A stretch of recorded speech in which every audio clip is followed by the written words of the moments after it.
Assalomu alaykum va rahmatullohi va barakatuhu. Sog' salomat omonmisizlar. Arafa kuni, ikkita Arafa kuni bor deb qo'yamiz. O'zi bittayla, lekin biz hayitdan bir kun burun Arafa deymizda.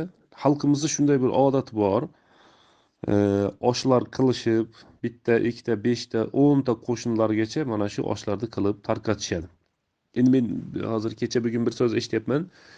Kimdir aytgan ekan, bu bidiyat, zalolat bo'lmaydi degan so'zni. Hurmatli mo'min musulmonlar, biz aytamizki, bu so'zlarni bunday tarqatib odamlarga yetkazsalar ham bo'ladi.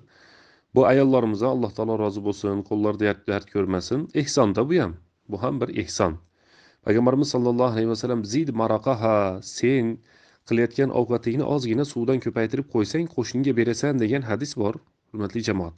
Undan tashqari urf odatimiz dinimizga qarshi kelmasa, umuman bu narsa nima? Qaytariladigan narsa emas. Payg'ambarimiz sollallohu alayhi vasallam Allohga va qiyomat kuniga iymon keltirgan inson qo'shnisiga yaxshilik qilsin dedilar. O'zi xosatan hozirgi vaqtimizga kelib qo'shnilarga taom berishlik, xabar olishlik, tarqatishlik umuman yo'q bo'lib ketyapti. Shuning uchun biz jamoatga aytamizki, balkim bu fursat bo'lib ham bizni ota-bobolarimiz bu dinimizdagi shu narsalarni bilishib, asli Qur'on sunnatdan olishib, keyin xalqqa urf bo'lishiga sababchi bo'lishgan. Bu urflarimizni biz yo'qotib olmaylik. Oshlarni qilaylik. Albatta bu yerda tajovuz yo'q. Bitta chinida osh beriladi. Ustida bir go'shti yoki salati bo'lishligi mumkin. Tajovuz emas. Uyga qilayotgan taomini ozgina ko'paytirib qo'ysin.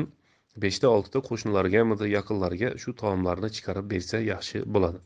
Bu urf odatimiz bid'at, zalolat emas. Balki buni sunnatga shunday tushirsangiz bo'ladi. Balki bu yaxshilik, ehson, bayramona kayfiyat.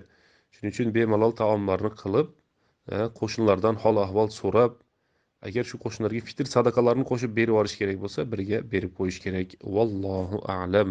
Alloh subhanahu va taolo kelayotgan hayit bayramini fayzli, barakatli qilsin. Alloh subhanahu va taolo hammalarimizni yaxshi niyatlarimizga o'zi yetkazsin.